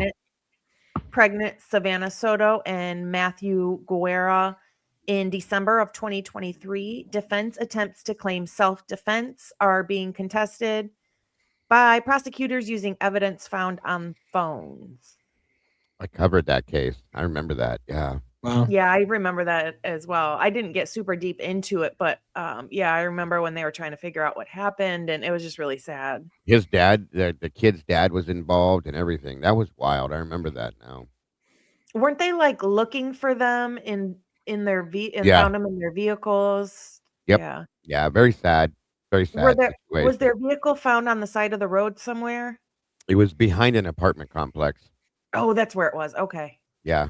And then just the whole, I forgot all about that case. It's sad. It took this long to get this to come to trial too. That's crazy shit. But yeah, the Picado, his father was there with him, and I think their mother was even in the truck when they were doing the cleaning up of the situation, moving the vehicle, and all sorts of crazy stuff. It's nuts. The whole thing is crazy. There's no way in hell it was self defense, in my opinion. Just saying. No. No way. Georgia woman granted $1 bond in feticide case. Alexia Moore, accused of using pills to induce an illegal abortion, was granted a $1 bond for the murder charge by a Superior Court judge who described the charge as extremely problematic and difficult to convict. Interesting. Wow. That's crazy. An MS-13 gang member was sentenced to 75 years in Silver Springs, Maryland. Jonathan Leon Chacon was sentenced to 75 years in prison for his role as a getaway driver in a November 9th of 2022 shooting that killed 19-year-old Williams Anderson Alberto Cruz and injured 2 others. In Oklahoma toddler accidental shooting, police are reviewing charges against Jesus Lopez, who was booked on a first-degree murder complaint following the death of a 2-year-old child in an accidental shooting inside an apartment on March 22nd of this year. Evansville homicide investigation. Police are investigating a homicide that occurred in the afternoon on March 24th of this year on Kimber Lane, where an adult male was found on a sidewalk with fatal gunshot wounds.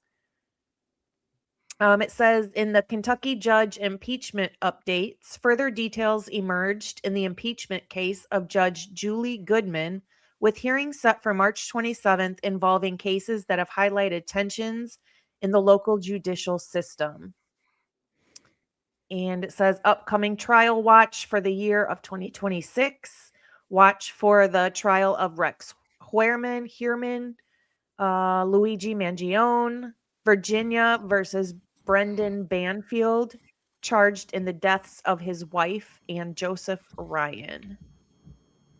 And that's what I have for our dirty crime updates of the day. Wow. I have one myself, and Dago and I were talking about it backstage. The ethyl glycol poisoning scenario. Yes, and I looked it up because the latest update is in 2025. Just last year, her convictions were formally quashed in 2000. So the basics of it was a woman by an Australian, I think she was an Australian woman. Kathleen Folbig is her name. I think so. She was convicted of murdering 4 of her children by giving them antifreeze to drink. But they didn't have physical evidence. They inside the children's bodies, they found high levels of the methylethylamine that was in antifreeze. At one point, even when they were under suspicion, she brought like a bottle for one of her infants, and it died. And she was feeding them the bottle, so they assumed, oh, she must have put antifreeze in the children's bottle as well. But they didn't find any evidence. And it turned out after 20 years in prison, they found out the woman's body, it was a rare condition that produced that chemical and was killing her own kids. And it was just a rare condition that her body did it. And she got her conviction quashed just last year after 20 years in prison for murdering her children. And it was completely just a freak biological accident. Wow. Yeah. That is insane. And the Yeah. the story, the tragic. story, very tragic. Yes. Yeah, the story's crazy because I think it was her second child. The way the movie portrayed it, they made a movie about it, but the way the movie portrayed it was her second child had been taken upon birth because the first child had died. And she was there seeing the child at like the Children's Services Board. Again, the bottle that Lee's talking about, fed the baby with the bottle, and it was from her own breast milk, of course, Right. And boom, the baby got sick within 3-4 days. Luckily, that baby, I think that one survived, if I'm correct. At that point, it did. Okay, something like that. I can't remember the way they put it out there, but yeah. But then, ongoing, and the weird part of it was her defense was not going to use that whole like, look, my first child died from this, and then this, and she had been looking into the disease itself after the second child got sick. At some point, they would never allow for that. That's part of the problem there. The courts wouldn't allow for that to be looked into, to be talked about, or anything and brought up. Which is what I think why she spent so long in prison. But at some point, they Yeah. finally proved it. It's crazy as hell. Yeah, it's I crazy. had a question for you guys. Did you guys follow the Oscar Pistorius case? Yes, I did. That was a pretty crazy case, man. That case, I had followed it from fairly early on because I knew who he was from track and field. And that story to me still seems sketch, Yeah. right? I think it was on purpose. Yeah. It's just weird. There was that documentary, right? I don't know if it was Netflix, maybe. You guys know what I'm talking about? Is that the I'm not one? sure. Was it Netflix? What was her name? Her Steen Camp. Yes. Okay, yeah, I think I did see that. Yeah, There was and a it was on Netflix. documentary. You're right. That's where I think I seen it at. Yeah, It was Yeah, pretty. Netflix. It was pretty riveting, right? Because the way that the evidence was presented, and the stories, and the neighbors, what they heard, and what they believed, and then you heard there were peripheral things. That's a case that is really interesting because, in my opinion, they never really exposed the truth of what happened. They only did on a certain level. DA, are you familiar with that case? I'm not familiar That's with that case. the Yeah. Olympic runner who had the blades. He was Oh yeah. Right. he was an amputee from the knees Right. down, and he Right. was like a world champion para Olympian, Mm-hmm. and he even was able to compete with able-bodied people at the highest level. And so he was like, anybody who followed track and field, he was like this hero. Yep. And then that crazy story came out. there he is. Yeah. They called him Blade Runner. Yep. Mm-hmm. The Blade Runner. Yeah, that would And be him. Crazy story too. It is a very wild. crazy story, man. Really crazy. So I'd encourage anybody who hasn't seen the documentary. It's either Netflix or Amazon. For some reason, I think it was Netflix that I saw it, and the girl that was the woman that was murdered was a model, very pretty woman. It was a whole thing, and like I agree with you. I don't think the real deal truth has come out on that yet at all. Because supposedly they had a real hot-blooded kind of relationship. Hot-blooded. And he shot, the bathroom door was shut. She was in the bathroom, and he shot through the bathroom door Right. inward into the bathroom, trying to say he thought it was an intruder. An intruder. Oh yeah. Okay. Yeah. Okay. Which, It's wild. you get up, she's not in the bed, right? She's staying, she's staying over. And it was just, I never bought the official story at all. No. You would think Why you would the intruder go to the bathroom? Right. All right, or real quick. Oh, go ahead. Finish your thought. Why and would then I'm you gonna- not ask like who's in there before you Right. freaking shoot a Yeah. gun in there? Bingo. Right. Well, I remember bits and pieces because of this, and if I remember correctly, it was in like Brazil, Chile, somewhere South American. South South Africa. Africa. Okay, South Africa. So, from what I remember, it was like not the safest place to be, and so it could very well have been one Good of point, those Busy. where it's just one of those Good point. you shoot first, ask questions later. But they were in a wealthy little enclave. Yeah, it was a pretty it was probably like the best part of that area. Yeah. Where they Yeah, were at. there's crime everywhere, but like where they were was like if they show it in the documentary. I mean, it's like very nice, very, very high end Yeah. housing. Wasn't it a gated community? It was. Yeah, definitely. Now, the reason why I highly recommend that documentary is because you'll hear different sides of it, and based on logic and what I have heard over time about that case, it sounds like they had a very impassioned relationship. Let's just say that. Good And word. he was like this national hero athlete, and she's this gorgeous model who got a lot of attention from men, including wealthy men.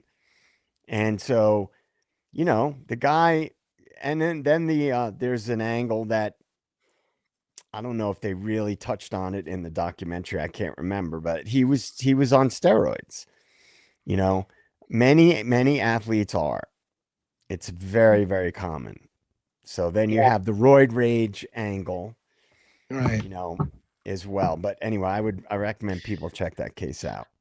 All right. What I would like to do as we're getting closer to the back end of our show is give a chance for our guest, Dylan, who's been patiently hanging out and listening to us yammer about everything other than probably what he came here to talk about, to give another parting question or thought. Otherwise, we'll wrap up. You got anything you want to share? Well, I'm just here so I don't get fined, but that's beside the point. But but yeah, I want to touch back on just kind of like the vibe from the body cams that came out last week, and just how nonchalant, how jokative it was, and I've seen people on TikTok, a CSI, former CSI, whatever, comes out and defends Mabbitt, and some lawyer comes out and defends Mabbitt, and I'm sitting there and like I can understand a little bit if it was like a place where that kind of stuff happens all the time. I could see a little. I'm glad you're going there. Yeah, I'm glad you're going there. Or it was one, but the last time, anybody look up the last time they had a murder in Latah County before the 4? Yeah, it was there was several. Hannah Cleary, was she in that same Latah County? And she was a suicide. He was a suicide. Murder. Right. Oh, so you're okay. Well, okay. How about because that is an alleged suicide that some people think is murder, and so is the young kid that drowned in the water that they said was an accident that also could be. So official murder, I don't know. It was Molly McMichael's husband, wasn't it? 2000 Nisbet. Yeah. 2015. I didn't look into that case. I just know the year. It was Molly McMichael's husband, the DoorDash driver. Michael Nisbet. There you go. Or that was the case. Yeah, yeah. So and that was a Bill Thompson case. Yep. Surprise. Of course. So the thing with them saying it's just something that happens. There's dark humor all the time, yada yada yada, and I'm saying no, this isn't a normal case. This isn't a normal day. I mean, well, and the reason why I said I like that you brought it up is because on the one hand, people have excused all this time all of the piss poor things they did wrong in the investigation with, well, it's a small town. They're not used to anything like that. Nothing like that's ever happened. They were woefully unprepared for that kind of crime scene. And then like you're saying, then why are some people so calm as a cucumber, like this is an everyday run-of-the-mill kind of thing that happens in Moscow? Like you can't explain it away both ways, like, oh, this is just they're just used to dealing with that kind of thing. Right. But a minute ago, the same people will be telling you, well, they've never seen anything like this, and they were completely unprepared for it. Like, which one is it? They're calm as a cucumber because it's an everyday run-of-the-mill thing, or they've never seen anything like this before? Yeah, also don't forget that those are the things that are logged that we know about. There's other shit that's happened there that was never logged in my opinion, that we don't know about that has happened in that town. Just saying. Wait a minute. I'm sorry. Why would there be a multi-agency task force in a town where nothing ever happens in Moscow? And why is Bill Thompson on that task force? Just a question is all I'm saying. Thank you so much, Bianca, for that. Fuckery. And September Virgo, welcome to the sauce. Another new meatball. Bianca, you're an angel. Thank you so much, son. Still, again, I'm that's been my, it looks like typically unique. Miss Kim over there is looking into it too. My focus over the past 24 hours has been this task force. I'm looking into it deeply now, because I have a lot of questions about it now. So in a moment of educating us all in complete tangent fuckery, I said calm as a cucumber. It's actually cool as a cucumber. But I was trying to figure out where the hell did the phrase cool as a cucumber come from? Did you know that the inside of a cucumber is significantly cooler than the surrounding air around it? Cartoon. Did you know that? No. I thank you very much. Nope. I'm here to educate all day long. Absolutely. Thank you for the gifted membership, Bianca. We appreciate that very much. All right, Dylan, thanks for joining us again. I think we're going to wrap up with the panel at this point. It was great having you. Thank you again, and we'll see you probably some other time, I'm sure. Yep. Probably tomorrow at my place. Thanks, Dylan. Yeah. Take care, Dylan. Tomorrow at Dad's place. Yep. See you later, buddy. All right. Let's go around the horn with some close for this evening. It was all over the place, but that's the way we do it lately. We just kind of go with the flow and see what happens. So it works for me. I liked it. Yeah. We'll go JJ, Logan, Dago, Robin, and myself. So JJ, you get first close. What do you got? Oh yeah, I didn't get to make my public service announcement earlier. Oh. Everybody, make sure you volunteer your DNA to Othram Labs to make us all safer. Get him off the panel. Get him off the panel. Oh, everybody, just go out and volunteer your DNA to Othram Labs. Let me add this. All shitting aside, hold tight. I'm going to leave you full screen for those with 85-inch screens that are like, God, that damn handsome devil. I'd leave him at his ass on screen. I want to say this. CrimeCon's coming up at the end of May, CrimeCon 2026 in Las Vegas. Las Vegas has lots of things to do other than CrimeCon.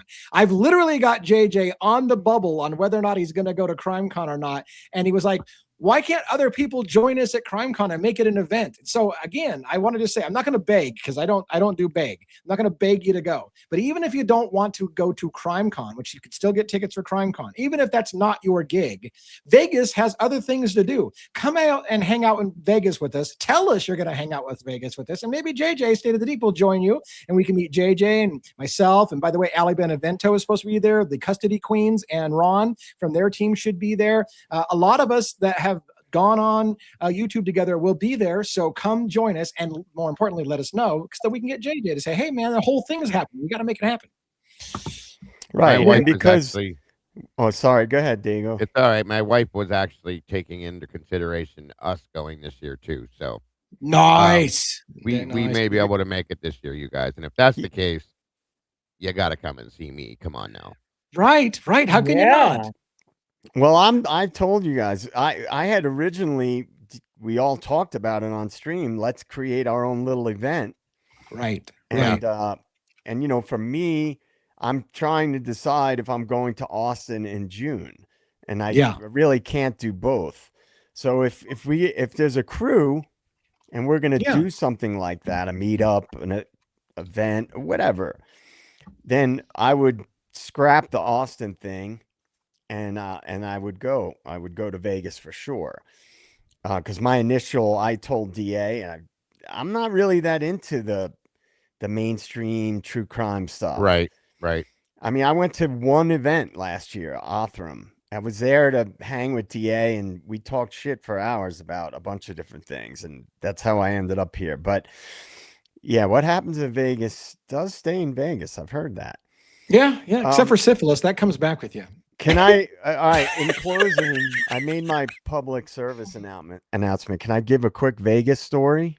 Yeah, go for it. To wrap it up. Why not? When I was a much younger lad, I lived in California for a brief time, for 1 year. And there was a short period of time when I didn't know anybody out there. I was in between places to live, and I was a waiter. I was waiting tables, playing a little bit of music. Didn't have any money. That I hosted an open mic that was really busy, and there was a hostel right across from the open mic.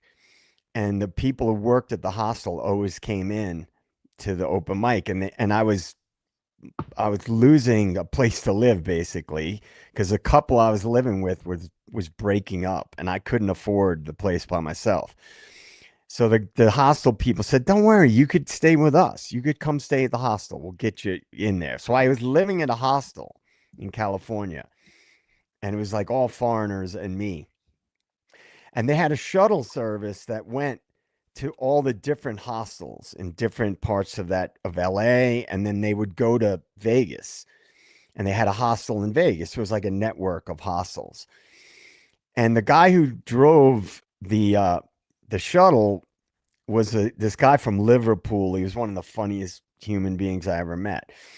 And we became friends. And one night we were hanging out with these Australian girls. They had to fly out the next morning. And so we went out with them that night, and they were like, "Oh, we're going to have to leave soon because we have to be up at like 4 a.m. because we have to get a ride to the airport." And the Liverpool guy said, "Don't worry, I'll take you. I'm the shuttle driver. I'll take you to the airport." He said that to get them to hang out. Right. So we ended up hanging out all night with these two Aussie girls. And in the morning, he had to go and pick up people from the other hostels and go to Vegas. Well, I fell asleep on the shuttle, and I ended up in Vegas, and I had to work that night. So I had to make a choice. Do I call my boss and tell him, "Oh, by the way, I can't make it to work because I'm in Vegas"? So I had to make up some BS story. I was sick and everything. Because if you add Vegas to any story, they're like, "Oh yeah, whatever." Yeah. Your credibility goes right out the window. I literally woke up in the middle of the desert. They didn't know I was there because I was in the back seat laying down. It was one of those Econoline vans. So nobody even knew that I was back there. And I woke up in the middle of the desert. And that was how I ended up in Vegas for the first time. Nice. Nice. Well, hopefully we can be in Vegas again. And by the way, Logan mentioned a burrito place at Caesar's Palace. The actual CrimeCon is at Caesar's Palace. We got a room at Caesar's Palace for this event. So tell me about the burrito place I got to go check out. All my family lives in Vegas, so I could actually stay there for free, but I am paper poor, so I cannot go. There's inside Get your Caesar's GoFundMe. Palace, Come on. inside Caesar's Palace, there's a bunch of food places, like their food court. There's a burrito place in there, and it's so good. Huh. You don't remember the name of it? All right. Well, do your close. I'll figure out burritos in Caesar's Palace, and we'll, how many can there be? Probably is a few, but I think there's just one in there. Oh, You'll nice. know. You'll know when you go there. You'll know. It'll have the huge line. Yeah, you'll know. Yeah. I just want to thank everybody for being here and always showing up for us. Thank you to everybody on panel for having me here. Thank you to mods. You guys are incredibly amazing. Thank you for all of the gifted and super chats and everything you guys sent over. Please don't forget that tomorrow I will have a very wonderfully smart, awesome, amazing expert on the show tomorrow. His resume is super thick. You do not want to miss it. It's in crime scene reconstruction, bloodstain pattern analysis expert, and so on and so forth. It'll be at 5:30 Central Time. Do not forget. And then I found some new information in the Idaho 4 case that I'll be sharing and putting together for you guys for our Friday live, but you don't want to miss tomorrow. So do something nice for yourself today. Be kind, but more importantly, be kind to your animals. Thanks for being here. Bye, guys. Thank you. Thank you so much. And everybody loves a thick resume. So, Dago, what do you got? Thick. Thank you guys. Thank you all for joining us tonight again. God damn it. Thick. I'm sorry. I got Sorry. a buddy. I can't even repeat his line. But anyways, just do it. Do it. Get out of here. Moving on. So thank you again, everybody, for joining us tonight. As always, great conversation. Dylan, thank you for joining us, buddy. Appreciate you always enlightening us with your thoughts, feelings, and opinions. Awesome stuff. Great conversation, like I said, and I really enjoy these conversations when we don't really have anything planned and they just seem to come out perfect, guys. I love it every time. So thank you to our moderators. You guys are absolutely amazing. Again, my production manager, Mikey, Molly, the videographer, all of you do an amazing job in every channel. I'm dying here. I'm telling you. I think you're blushing. I can't talk. I can't talk. So thank you again to Ali, Logan, JJ, and Robin so much for having me here tonight so that we can have this conversation as always. And guys, don't forget to love yourselves and love each other. And please don't change a thing because you guys are the beautiful people. Have a wonderful night. Thank you, Bianca, for the 5 turtles. He's giving me the giggles. 5 more turtles. That was so hard to get out. God damn it. All right. Robin, how are you doing for close? Well, how am I doing for close? Well, I'll tell you, everybody, please hit that like button. Make sure you're subscribed to all the channels. We appreciate your support very much. And just those 2 things alone go a long way. And whether you're here live or you're on the replay crew, we appreciate you just as much. We love you all. All our moderators on all 3 channels are just total rock stars. So thank you for all that you do. And like I said, make sure you subscribe to all 3 channels because we all have some excellent stuff coming up.